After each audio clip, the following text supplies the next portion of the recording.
నా యూదా ప్రజలను కాపాడమని నేను మొరపెట్టుకుంటాను అనే ప్లాన్ వేసిందంట.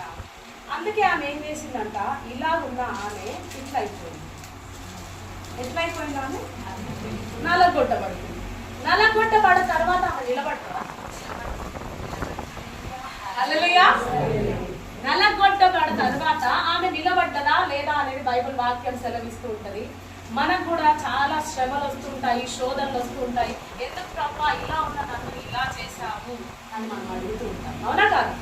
చిన్న కష్టం రాగానే, శోధన రాగానే కృంగిపోతూ ఉంటాం మనం. కానీ మనకు దేవుడు ఏం చెప్తున్నాడంటే, నీవు ఇలా ఉంటే నువ్వు సెన్సిటివ్ గా ఉంటావు. ఎవరు ఎటు పడేసినా నువ్వు పడిపోతూ ఉంటావు.